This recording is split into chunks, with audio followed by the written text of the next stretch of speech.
आज का टॉपिक है हमारा relation and function from booklet. ध्यान रखना, एनसीईआरटी में जो मैंने मोस्ट इंपोर्टेंट क्वेश्चन बताए हैं वो तो आते ही आते हैं, साथ में अब जो मैं क्वेश्चन कराऊंगा और जहां मैं मोस्ट इंपोर्टेंट बोल दूं वो आने चाहिए आपको। अगर वो आपको नहीं आ रहे हैं तो समझ लेना कि रिलेशन फंक्शन में आपको अच्छे मार्क्स नहीं आएंगे, पहले ही बोल रहा हूं।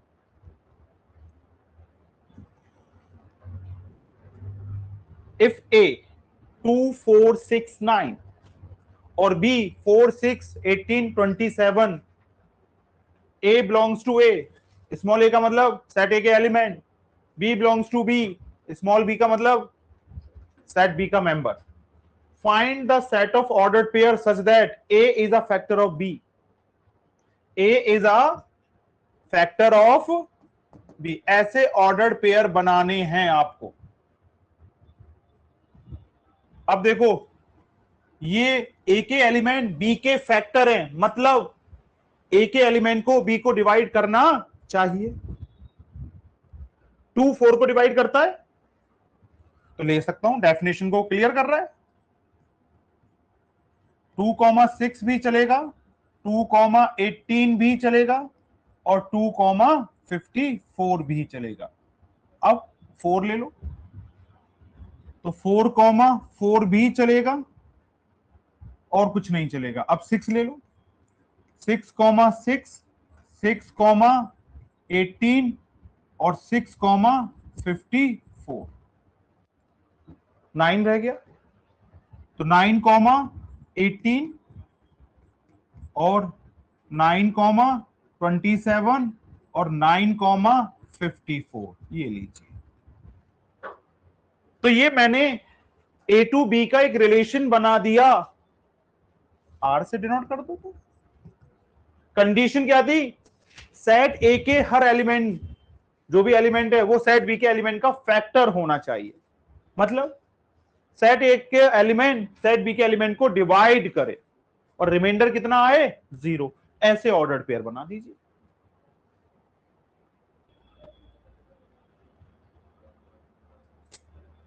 If P equal to x such that x less than 3 और एक्स बिलोंग्स टू एन, मतलब पी के जो एलिमेंट है वो नेचुरल नंबर है और 3 से छोटे, तो कितने एलिमेंट्स लूं? सिर्फ 2। कौन कौन से? 1 एंड 2। क्यों? X less than equal to 2 और ये क्या है? Whole number. तो पी के एलिमेंट कौन कौन से आए बेटा? 1,2। और क्यू के कौन कौन से आए? होल नंबर 0 1 और 2 भी लेना है। 2 क्यों लेना है? लेस देन इक्वल टू 2 है। लेस देन का मतलब वो सारे नंबर जो 2 से छोटे हो, और इक्वल टू 2 वाले भी लेना है। अब find P union Q. P union Q set में क्या बताया गया था? पी यूनियन क्यू का मतलब है आइदर पी और क्यू, मतलब पी के भी एलिमेंट ले लो और क्यू के भी एलिमेंट ले लो, कोई भी एलिमेंट छोड़ना नहीं है। तो 0 आएगा, 1 आएगा और 2 आएगा। पी इंटरसेक्शन क्यू, मतलब पी और क्यू का कॉमन। तो पी और क्यू का कॉमन क्या आ रहा है बेटा? 1,2। अब मुझे क्या निकालना है यहां पे? Cross P union Q cross P intersection Q.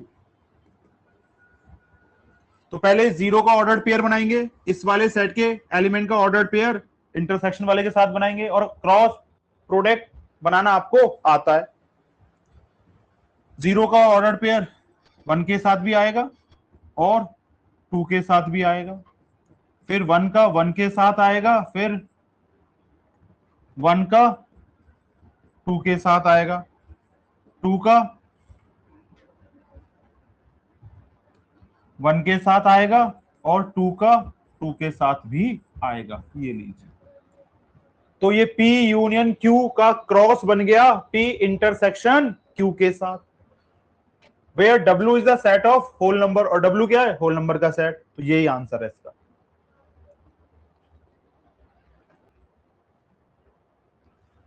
Given A 1 2 3 4 5 S x, y such that x belongs to A और y belongs to ए, मतलब आपको दो एलिमेंट लेने हैं और वो ए के ही मेंबर होने चाहिए। Find the ordered pairs which satisfy the condition given below. S एक सेट है एक्स कॉमा वाई। जब कभी भी आपको ऑर्डर्ड पेयर बनाना हो तो आपको दो एलिमेंट्स लेने होते हैं, एक पहले सेट से एक दूसरे सेट से। लेकिन यहां पे क्या मेंशन कर दिया कि पहला एलिमेंट भी सेट ए का मेंबर है और दूसरा एलिमेंट भी सेट ए का मेंबर है। इसका मतलब ये जो रिलेशन है ए क्रॉस ए का रिलेशन है। किसका रिलेशन है ये? ए क्रॉस ए का रिलेशन है। अब ये लीजिए first part, x plus y equal to 5 और a क्या दे रखा है मुझे? 1, 2, 3, 4, 5। ऐसे दो नंबर जिनका सम 5 आए, बताना जरा। 1, 4, 2, 3, 3, 2, 4, और तो कोई नहीं आ रहा क्योंकि ये ए का ए के साथ है, तो 1 के साथ 4, 2 के साथ 3, 3 के साथ 2 और 4 के साथ 1। ये लीजिए ऐसे दो ऑर्डर्ड पेयर, ये फर्स्ट का आंसर हो गया। अब ये second, x plus y less than 5, ऐसे ऑर्डर्ड पेयर जिनका सम लेस देन 5 हो। 1, 2, 1, 1 भी चलेगा, ए टू ए का रिलेशन है। 1, 3 भी चलेगा, 1, 5 नहीं चलेगा। अब 2 का ले लो, 2, 1 चलेगा, 2, 2 चलेगा, 3, 1 चलेगा, बाकी कोई नहीं चलेगा। ऐसे ऑर्डर पेयर एक्स और वाई की वो वैल्यू जिनका सम लेस देन 5 हो, और एलिमेंट कहां से लेने हैं? ए से लेने हैं। तीसरा क्या था बेटा इसका? x plus y greater than 8, sum greater than 8 आए तो 1 और 5 का सम ग्रेटर देन 8 नहीं होता ना, 6 होता है। 2 और 5 भी नहीं होता, तो क्या चलेगा? 4 और 5, 5, 5 और 5, 4। ये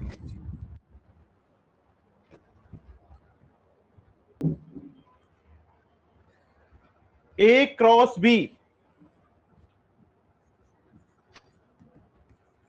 ए क्रॉस बी ब्रैसेस में a, 1, a, 5, a, 2, b, 2, b, 5 और b, 1। ये लीजिए ए क्रॉस बी दे रखा है। आपसे क्या पूछ रहा है? बी क्रॉस ए।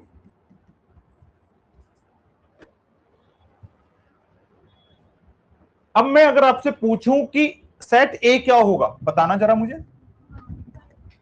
जितने भी ऑर्डर पेयर बन रहे थे सब में से पहले वाले एलिमेंट को पिक कर लो, एक्स को, मतलब ए और बी, यही तो दो एलिमेंट आ रहे हैं ना। और बी क्या आ गया? 1 आ रहा है, 2 आ रहा है और 5 आ रहा है। अगर आप बी क्रॉस ए बनाना हो आपको तो 1, ए, तो देखना यहां पे ए, 1 था ना, तो जितने भी ऑर्डर्ड पेयर हैं देखो कितने बनेंगे? 2, 3 जा 6, तो 1, 2, 3, 4, 5, 6 सबको उल्टा करके लिख दो। तो उल्टा करके लिखा तो क्या आ गया? 1, ए, 5, ए, 2, ए, 2, बी, 5, बी और 1, बी। अगर मेरे पास ए क्रॉस बी है तो बी क्रॉस ए भी आ सकता है। बस फर्क क्या रहेगा?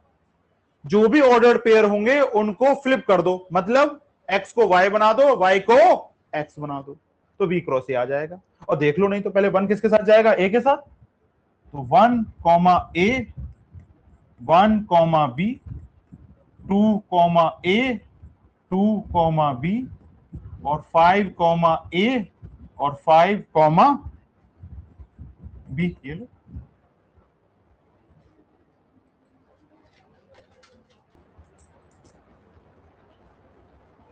ए 1 2 3 4 and B 5 7 9।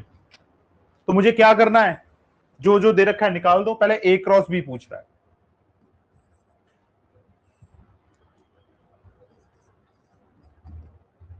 First part A cross B, A के एलिमेंट का ऑर्डर पेयर बना दीजिए बी के एलिमेंट के साथ। तो क्या आएगा बेटा, 1 कॉमा 5, 1 कॉमा 7 और 1 कॉमा 9। ये लो 1 के बन गए ऑर्डर पेयर बी के सारे एलिमेंट के साथ। अब क्या करना है, दूसरा एलिमेंट लेना है।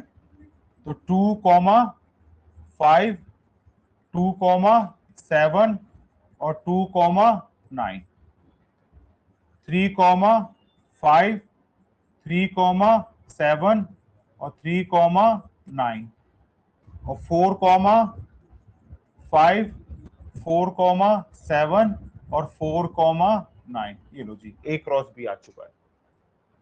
सेकंड में क्या बनाना था हमें बेटा, बी क्रॉस ए। तो 5 कॉमा 1,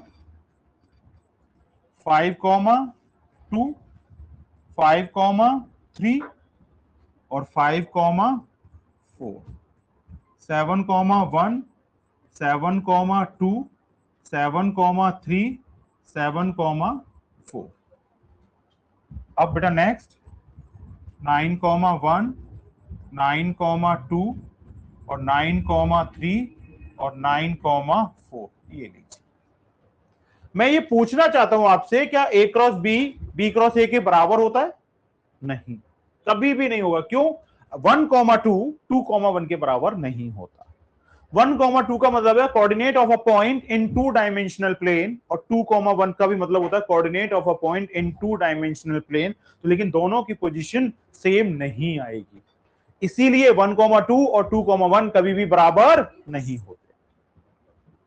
तो थर्ड का आंसर क्या हो गया, नो। और फोर्थ में क्या पूछ रहा है मुझसे, is A cross B equal to n A cross B. हाँ, ए क्रॉस बी में भी उतने ही एलिमेंट्स होंगे जितने बी क्रॉस ए में होंगे। यकीन ना हो तो काउंट कर लो, ए क्रॉस बी में कितने एलिमेंट है देखो, एन ए क्रॉस बी। ए में कितने एलिमेंट है बेटा, 4। बी में कितने एलिमेंट है, 3। मल्टीप्लाई कर दो तो कितना हो गया, n A into n B.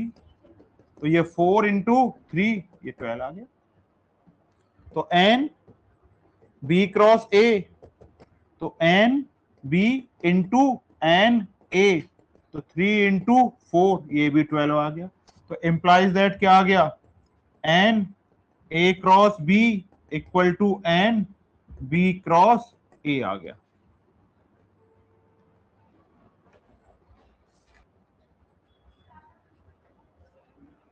If A x such that x belongs to W, W क्या होता है, होल नंबर, और लेस देन 2, तो इसका मतलब ए के मेंबर कौन कौन से आ गए बेटा,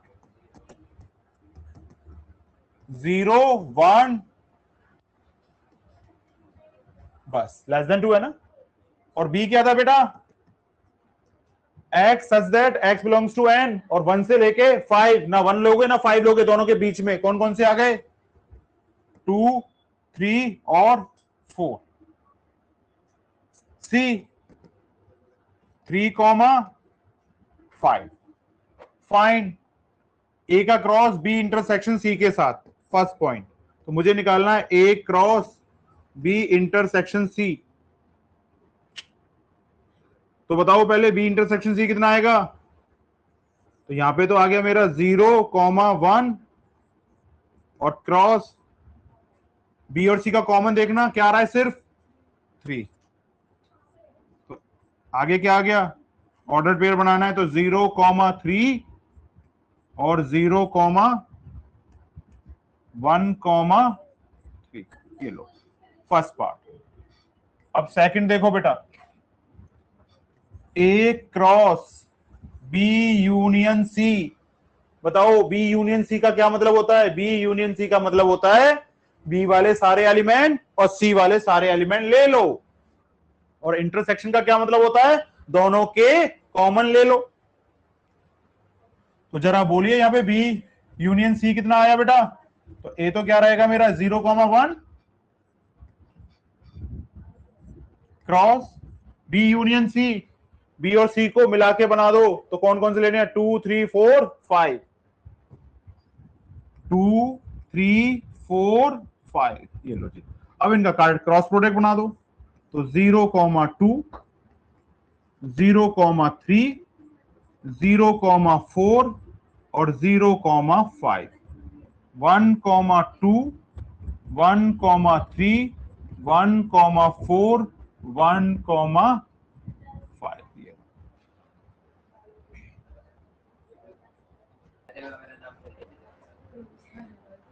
इफ ए क्रॉस बी दे रखा है मुझे A1 B3 A3 B1 A2 B2 ए और बी पूछ रहा है, नहीं निकाल सकता। ए कैसे बनेगा? क्रॉस में जितने भी ऑर्डर पेयर थे पहले वाले एलिमेंट को पिक कर लो। ए बी ए बी ले चुका हूं, ये लो जी। और बी कितना हो गया?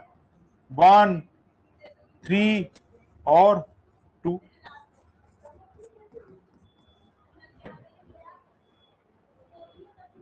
Eighth each of the following cases find A and B. याद करो मैंने क्या बोला था, अगर दो ऑर्डर्ड पेयर इक्वल हैं तो उनके करस्पॉन्डिंग एलिमेंट्स इक्वल होंगे। अगर दो ऑर्डर्ड पेयर इक्वल हैं, एक ऑर्डर्ड पेयर ये रहा और एक ऑर्डर्ड पेयर ये रहा, तो इसका मतलब दो ऑर्डर्ड पेयर तभी इक्वल होते हैं जब उनके करस्पॉन्डिंग एलिमेंट सेम होते हैं। तो implies that 2a plus b equal to 8 and a minus b equal to 3। ये इक्वेशन 1 और ये इक्वेशन 2 दोनों को कर दो प्लस। प्लस करने से क्या होगा? b कट जाएगा ना। 2a plus b equal to 8 और a minus b equal to 3। b से b कट गया, 3a इक्वल टू 11। तो a की वैल्यू 11/3। अब a की वैल्यू डाल दो किसी भी इक्वेशन में, ये लो 11/3 माइनस 3 इक्वल टू b। तो 11 माइनस 9/3 इक्वल टू b। तो b की वैल्यू 2/3। ये लो।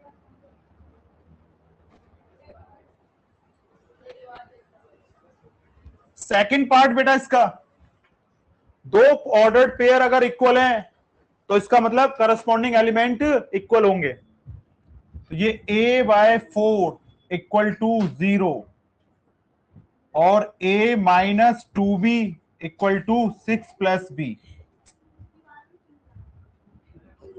तो a इक्वल टू 0 आ गया, 0 minus 2b minus b equal to 6 minus 3b equal to 6। तो b की वैल्यू -2 आ गई। ये लीजिए, एक नंबर का क्वेश्चन एमसीक्यू में ऐसा ही आता है, जब दो ऑर्डर पेयर्स इक्वल हो तो उनके करस्पॉन्डिंग एलिमेंट सेम होंगे और वहां से आप ए बी या वेरिएबल्स की कौन वैल्यू निकाल लोगे। Find x and y if x plus 3 comma y, same question, homework.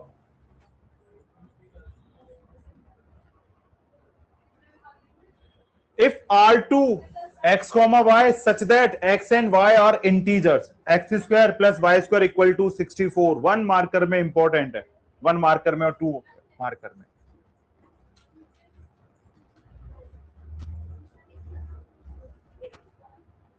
x comma y such that x square plus y square equal to 64, x comma y belongs to z।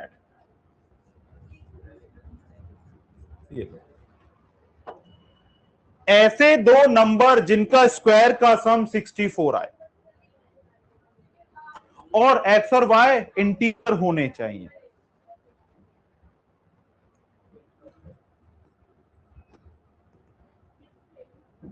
Eight comma 0 0,8।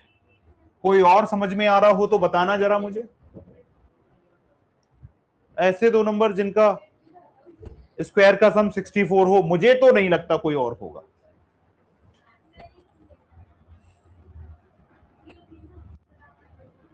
Then find R2, R2 निकालना most important question है। If R is the relation less than, R is the relation less than, question पढ़ो समझ में ही नहीं आएगा, question पढ़िए समझ में ही नहीं आ रहा होगा। क्या कह रहा है? R is the relation less than from A to B. Write down the set of ordered pair.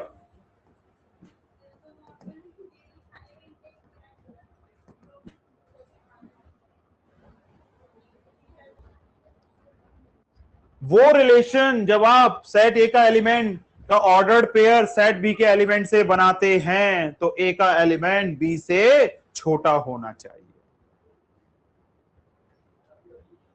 मतलब 1 का ऑर्डर्ड पेयर 4 के साथ चलेगा, देख लो ए का एलिमेंट बी के एलिमेंट से छोटा है ना, 1 का 1 के साथ तो नहीं चलेगा ना। क्यों नहीं चलेगा 1 का 1 के साथ? क्योंकि 1 का 1 से छोटा नहीं होता। इसका मतलब 1 किसके साथ भी जा सकता था? 5 के साथ। फिर 2 किसके साथ गया? 4 के साथ। 2 किसके साथ? 5 के साथ। 3 4 के साथ, 3 5 के साथ, और 4 5 के साथ। खत्म, बस।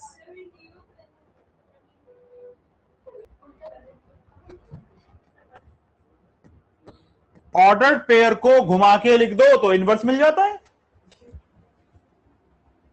4, 1 5, 1 4, 2 5, 2 4, 3 5, 3 5, 4।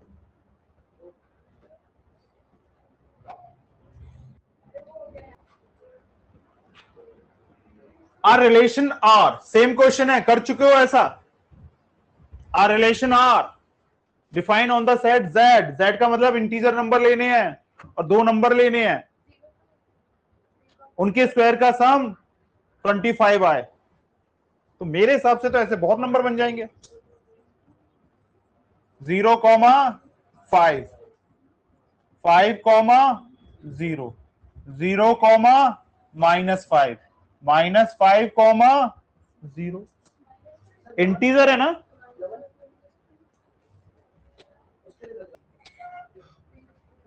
अब देख लो, उसने इंटीजर बोला है और इंटीजर में नंबर पॉजिटिव भी होते हैं और नेगेटिव भी।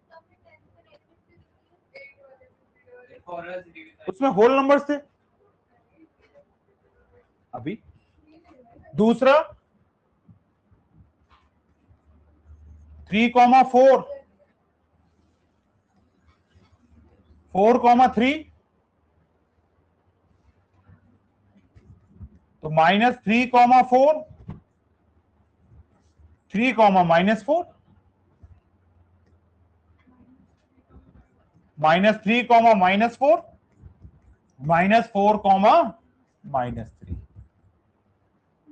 बस।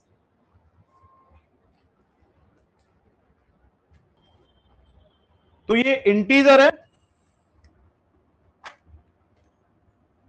तो इंटीजर में तो क्या आएगा? -8, 0 भी आएगा और 0, -8 भी आएगा। इंटीजर में नंबर्स नेगेटिव और पॉजिटिव हो सकते हैं।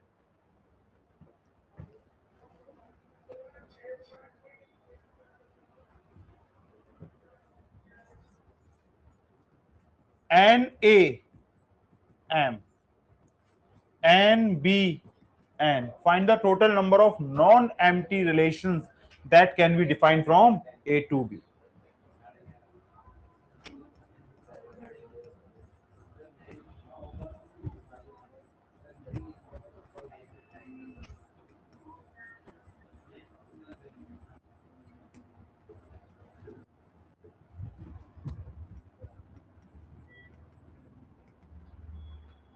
2 की power mn-1,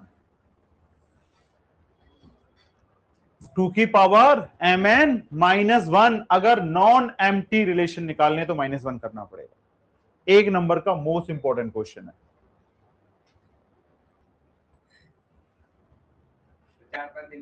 If A 1, 2, 3, B 4, 5, 6, which of the following are relations from A to B?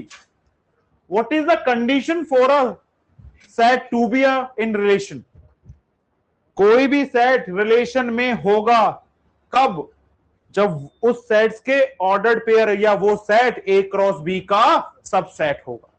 तो पहले मैंने क्या किया, A क्रॉस B निकाला।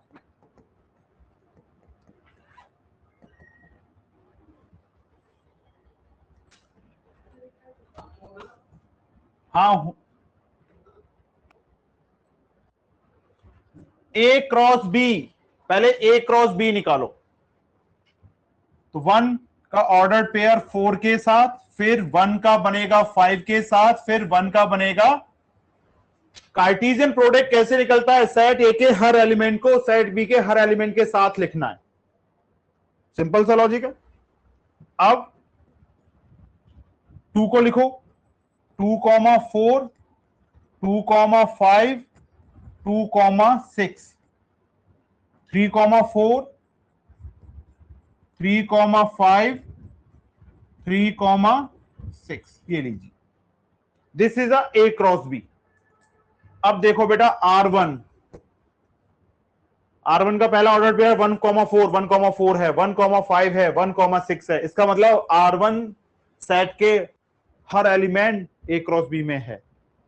तो जब किसी भी सेट्स के एलिमेंट दूसरे सेट में हो तो उसका सबसेट कहलाता है। तो clearly R1 is subset of A cross B. तो पहले का आंसर हो गया भाई ट्रू। ठीक है।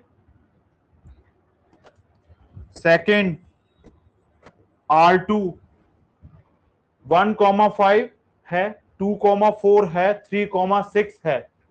It is also subset of A cross B. तो ये भी ट्रू। थर्ड पार्ट R3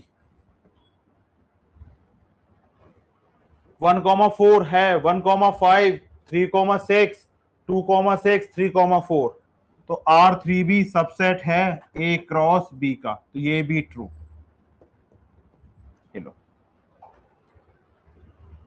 देखो भाई 4,2, 4,2 दिख रहा है क्या ए क्रॉस बी में? 2,6 दिख रहा है, 5,1 भी नहीं दिख रहा है, और 2,4 दिख रहा है। तो कैसे लिखूं? 4,2 belongs to R4, but 4,2 does not belongs to A cross B. Therefore, R4 not a subset of A cross B. तो ये फॉल्स हो गया।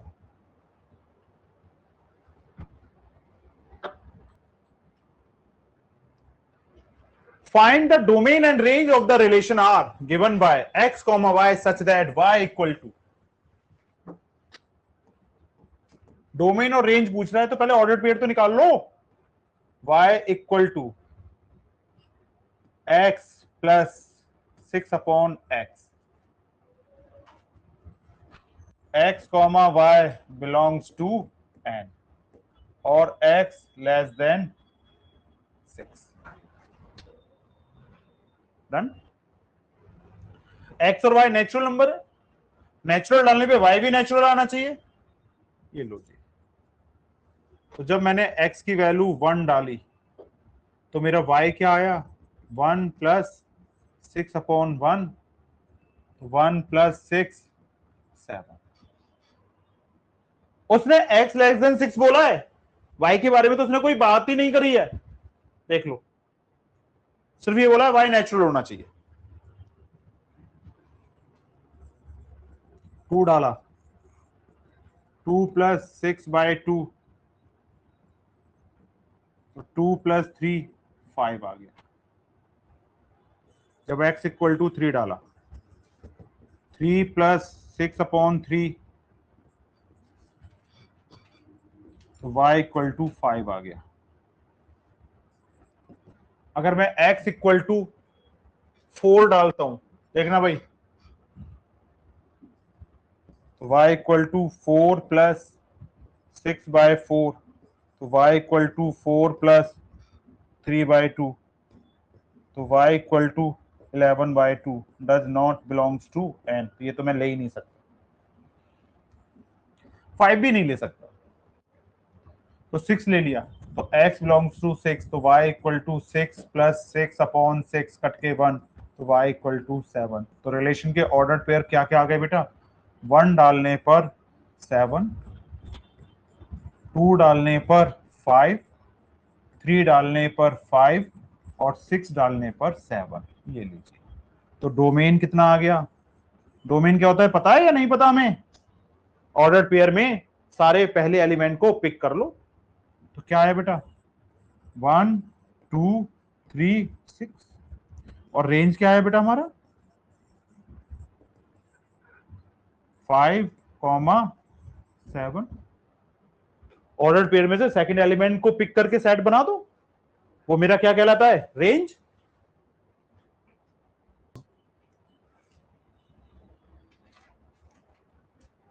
Given R x comma y such that x y whole number x square plus y square 25, खुद करोगे, और domain और range बताओगे, इसमें अपने आप करोगे।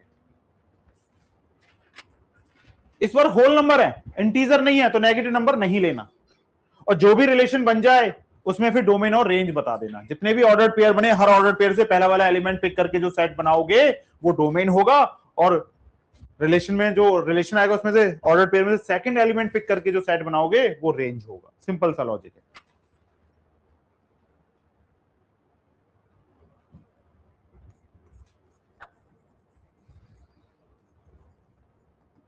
R3 X सच दैट, अगर मैं इसको ऐसे भी लिख दूं तो भी कोई प्रॉब्लम नहीं है। X is a real number is a relation, then find the domain and range। एक बात बताओ, मॉडुलस क्या करता है? मॉडुलस साइन को एब्जॉर्ब कर लेता है, और उसने बोला है x is a real number, तो डोमेन क्या हो गया मेरा?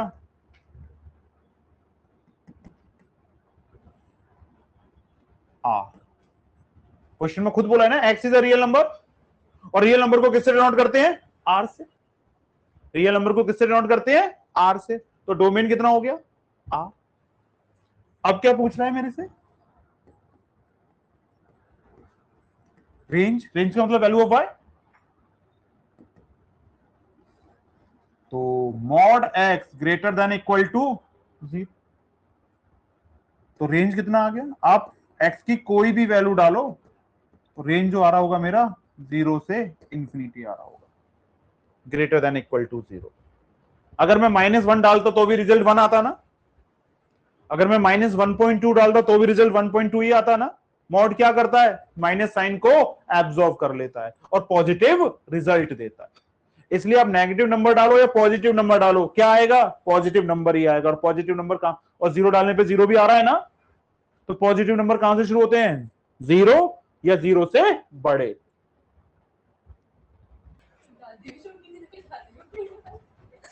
इफ R1, फिर देखो वही सिचुएशन x कॉमा वाई, ये जब कभी भी वर्टिकल लाइन दे दे तो ये सच दैट होता है, या तो कॉलन लगाया जा सकता है या वर्टिकल लाइन भी लगाई जा सकती है। y equal to 2x plus 7 और x बिलोंग्स टू r, और x की वैल्यू मुझे कहां से कहां तक दे रखी है बेटा? -5 से 5। ये पूछ रहा है is relation, find domain and range.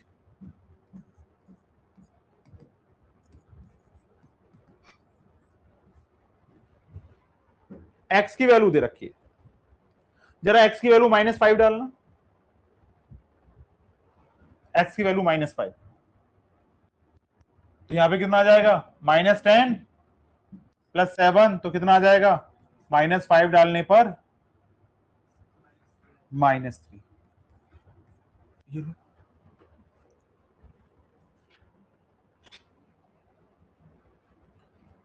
अब बड़ा वाले तरीके से डोमेन रेंज निकालने हैं या दिमाग से निकालने हैं, मर्जी आपकी है।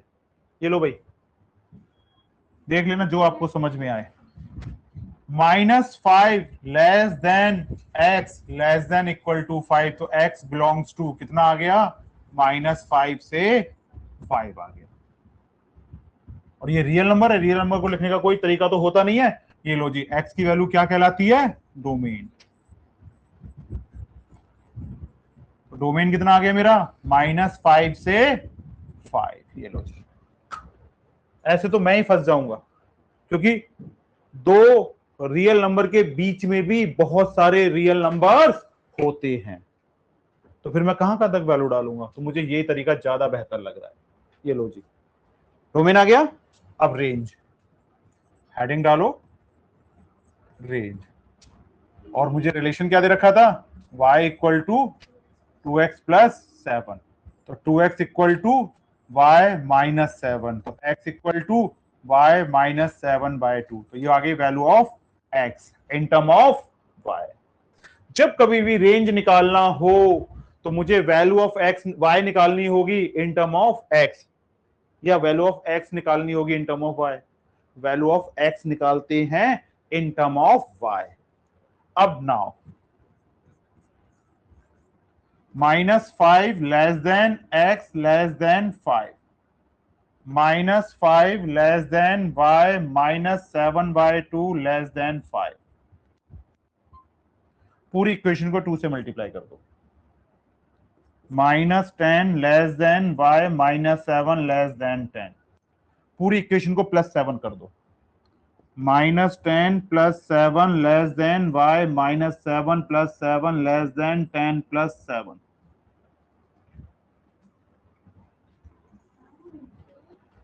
-3 less than y less than 17, तो y बिलोंग्स टू -3 से 17, और y की वैल्यू ही क्या कहलाती है मेरी, range.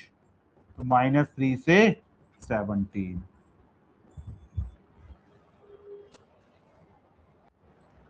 This is a very good question.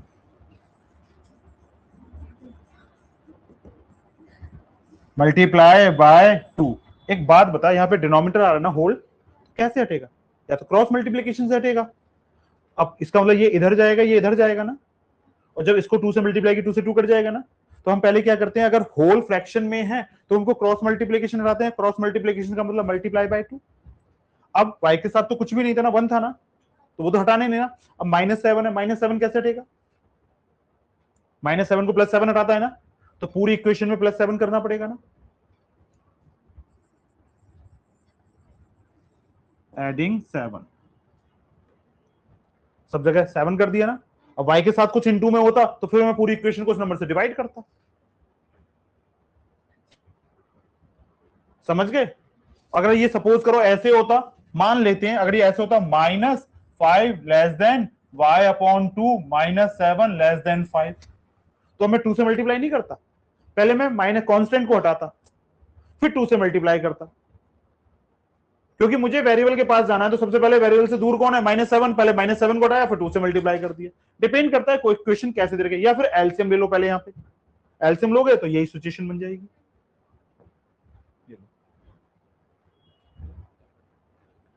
Is the following relation a function. अब हम फंक्शन की तरफ स्विच कर रहे हैं। मैंने आपको क्या बताया था कि हाँ, relation are special, sorry, functions are special kind of relation. Function होते तो रिलेशन ही है, लेकिन विद सम स्पेशलिटी। क्या स्पेशलिटी थी, every element of set A has one and only one image. तो सेट ए के हर एलिमेंट की इमेज होनी चाहिए और एक ही होनी चाहिए। एक का मतलब सेम भी हो सकती है, हर एलिमेंट की सेम इमेज भी हो सकती है, लेकिन एक से ज्यादा इमेज नहीं होनी चाहिए। और कोई एलिमेंट, कोई भी सेट ए का जिसका आप एलिमेंट इमेज बना रहे हैं, वो खाली नहीं रहना चाहिए।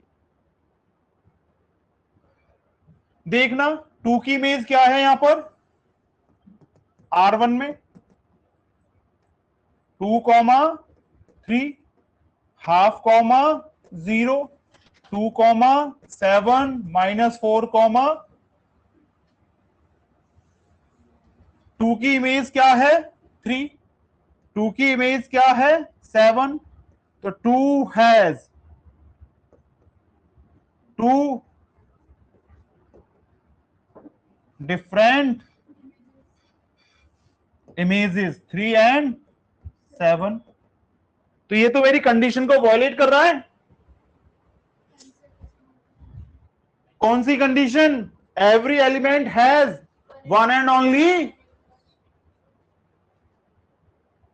This situation violates the condition that every element has one and only one image. तो यहां पे 2 की 2 इमेज आ गई 3 एंड 7, तो therefore R1 is not a function। ये फर्स्ट पार्ट। अब सेकंड पे आ जाओ। x such that mod x है और x is a real number।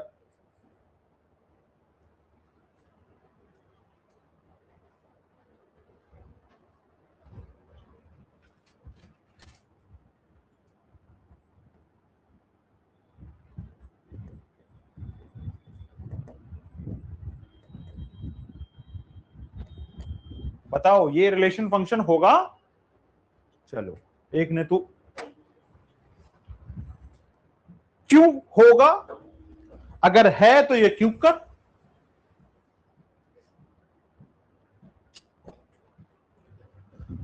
अगर मैं x -1 ले लेता हूं और ये भी बिलोंग्स टू R है तो मॉड -1 1 ही तो आएगा।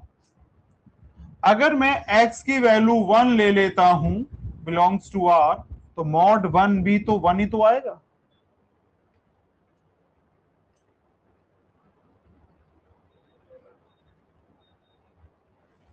तो इस बात से क्या फर्क पड़ रहा है कि डिफरेंट एलिमेंट्स की सेम इमेज आ रही है? समझो मेरी बात भाई। मुझे तो फर्क ये चाहिए था कि मेरे हर एलिमेंट की एक ही इमेज होनी चाहिए। गर्दन हिलाओ तो रीजन के साथ हिलाओ। कोई एमसीक्यूज नहीं पूछ रहा हूं, यस और नो। तो मेरे हिसाब से ये रिलेशन फंक्शन है। क्यों? तो लिख लीजिए every element has one and only one image, therefore R2 is a function। ये फंक्शन है।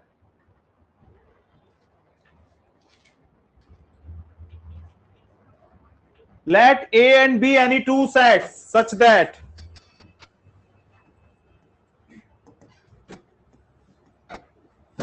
NB equal to P or NA equal to Q, then the total number of function का formula क्या लिखाया था मैंने? Total number of functions from A to B, क्योंकि बाद वाले नंबर के ऊपर पहले वाले की पावर आती है। तो यहां पे A to B है तो इसका मतलब बाद में ये रहा P की पावर